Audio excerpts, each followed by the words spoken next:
Hi guys, today I wanted to make a video regarding how to repot a Phalaenopsis which has done blooming, and it's a beginner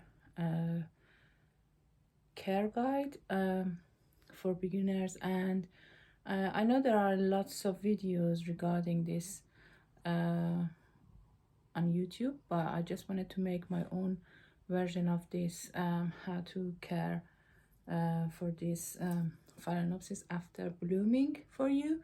So if you are interested, please keep on watching. This is a store-bought Phalaenopsis that I bought it for my daughter, and it was a fragrant Phalaenopsis, no ID, but I guess this is Phalaenopsis Bulgaria, and that similar to this I bought from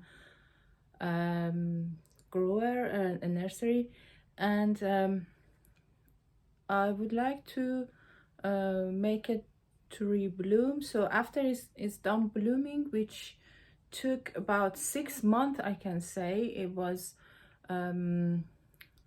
maybe in October I bought it for her, and then it just finished her blooming cycle, and there is even one spike that has still green, but these were all full of flowers and they all died.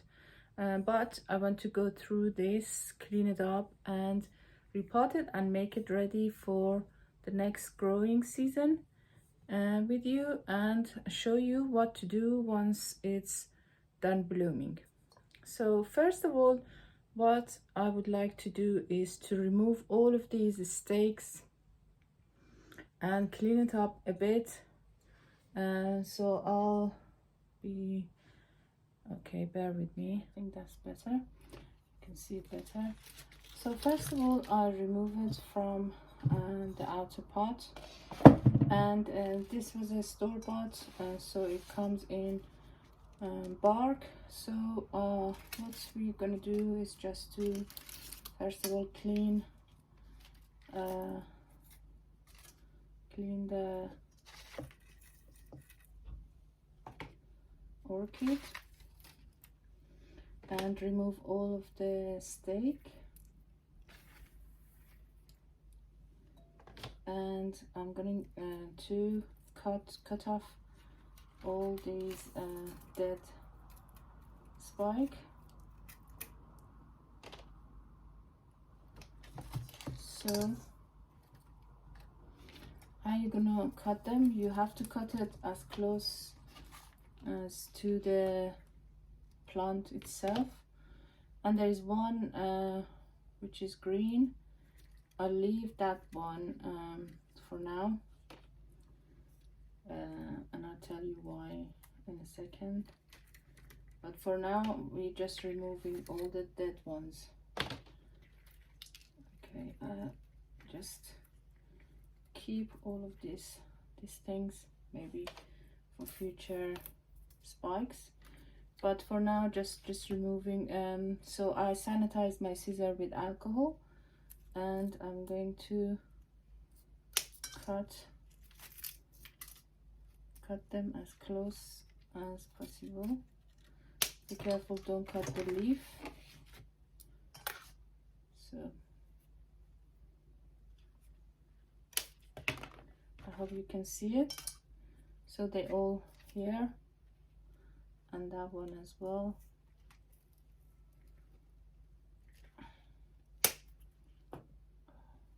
Okay, so I leave this one out because it can rebloom for me. As long as it's green, I leave it, and I let it to probably either to rebloom from the end or from these auxiliary buds. One of them can activate it and rebloom for me, but for now I'll just leave it. And the next thing we're gonna do is just to remove, and so as you can see, the root system is really good. All these green roots are the roots of this Phalaenopsis that shows that the media is still good, but I just wanted to repot it to make it ready for the next season and remove if there is any plug inside, because these are usually coming with a plug inside. I'll show you where they are. So just removing all the bark from the plant, and if there is any dead mushy roots or even dried area roots. Some of these have been drying and coming out of the pot, and it's been dried, such as this one. I'll cut that one as well. So okay, and once you removed everything, you can give it a rinse and then repot. Let me show you the plug that I was talking about. So when they are seedlings, they're grown into these plugs by the nurseries, and if they are left with those, they can rot, because when we're watering it, these get more water and they can rot the roots. So you have to remove them once you are repotting the plant. I hope you can see it. It's very easy. I think it must be a cocoa coir or something like that. They make a plug out of it for the seedling, and they're good for when they are grown in the nursery condition, in the greenhouse, you know, the temperature control environment, but not for a household. We just have to remove them. Okay, so everything almost removed. Some of the bark stick to the root. If you remove it, then you damage the root, so I just leave it. They're fine, it's okay if you leave few of those. And as I said, there are dead and mushy roots that we have to remove. So there are some roots that in here, so this one is okay because it's firm up there, and there is a part which is dead and this part which is green. I'm going to just cut it from there because some part of it doesn't have a filament and it's too long, so you can remove it. And this root, for example, is stringy. If you touch it, it comes out. So just cut that one root as well, and be very careful not to cut others when you're doing one. For example, see, this one is like a string as well, so you just cut the stringy bit of the roots. Sometimes when you're repotting, if there is not that many roots left, you leave the string there because that could help with anchorage, or it could even help with taking up some moisture. So if you don't have many roots, you can leave them on when you're repotting, because the orchid will grow new roots, and that will help it with new root growth. Okay, so I'll try to remove old bark, but bark is not too bad, doesn't smell or anything like that. So I'm happy with the quality of bark, but we just want to repot and revive everything. So this root is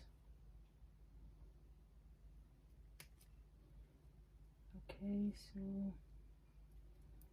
I think it should be okay now. Everything is okay, and I'll go and give it a rinse under the tap, and I'll come back to do a simple repot with bark. I usually transfer them in semi-hydro, but this time I just wanted to do a repotting with and put it back into the bark, because that's what most people have in hand, and most people don't grow their orchids in semi-hydroponic way. They just grow it like in bark. So I think that's all clean, and this leaf is very loose, can be removed as well. Yes, very loose. Okay, and you see here that there was the plug. This part was rotten, so but I'm gonna leave this, because, or we can remove it because there are so many roots in this orchid. But this one has, as you can see, it has lost some of the velamen, but then you see it's been branching, and it has nice green roots at the bottom. So I'm going to leave all of these, because that will help with the orchid recovering from the repot. Okay, so I'm going to wash it under the tap, and I'll be back. As you can see, I washed everything and it's quite clean. I'm still thinking maybe I should remove this one, which has not which doesn't have a velamen in here, because there are lots of roots, other roots, so they can even it can even stimulate to new root growth, and that one could sit at the bottom of the pot and probably rot, I was thinking. That's why I just removed it. Okay, anyway, that's ready now for repotting. I'm going to use only bark for this repot, and before that I'm going to use this mycorrhizal fungi. I've been using this for my roses and my other plants, such as alocasia and other house plants that I'm repotting. So I'm going to just put some in the roots of this Phalaenopsis, and we can compare it later on. I never done that for orchids, but I think maybe it could help with the orchid recovery as well. So we can see if it's so just a tiny bit I've scattered on, maybe a little bit more, and we see how it does. Okay, so next thing is you have to choose a pot. So I chose a pot which is clear pot, orchid pot, and almost the same size as the previous pot. And once you want to put the orchid inside the pot, if the roots are long, you can twist it to make it go down the pot like this, and once it fits into the pot.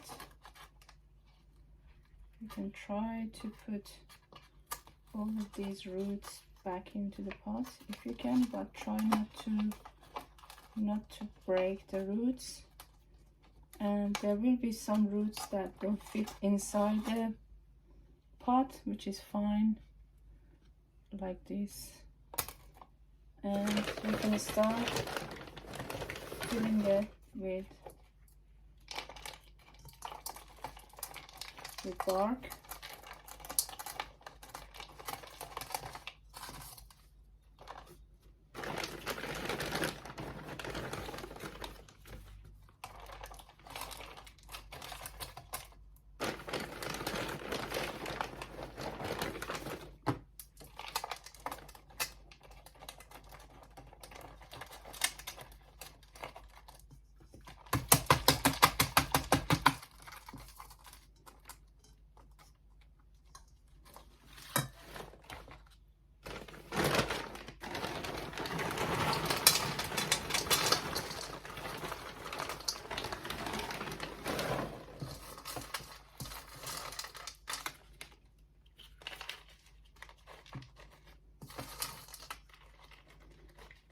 You can see, you can push it with your hand.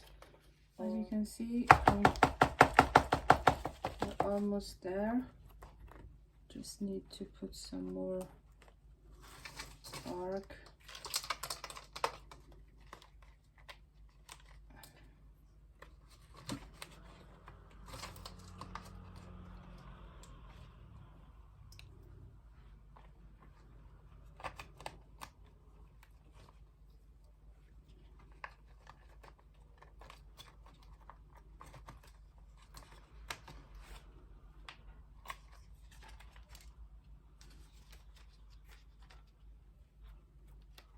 Some gaps I can see, so I'm trying to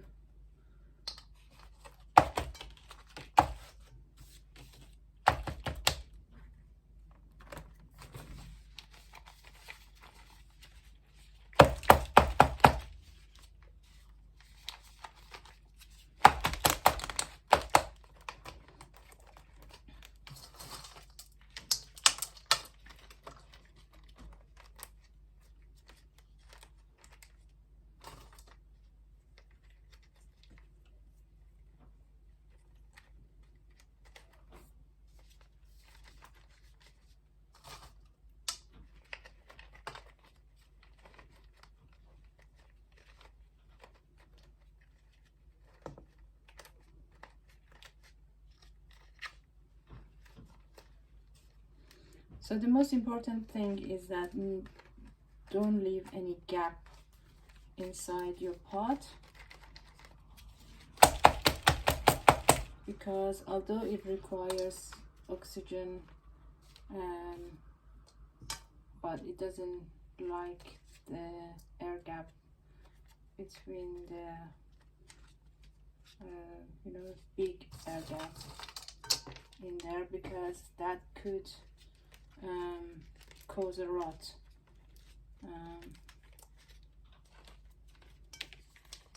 Okay, so once you've done all this bark gone in there quite well, you should be able to hold the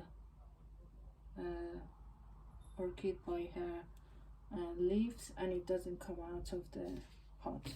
So this is a good one, and you can keep it in the outer pot like that, and you have to water it once a week. But now, because I've washed the leaf and it has already been watered by washing, it doesn't need watering for this week, and you have to resume the watering from next week. And that's it for you guys, and I hope you've enjoyed this repot with me, and I hope that you've learned.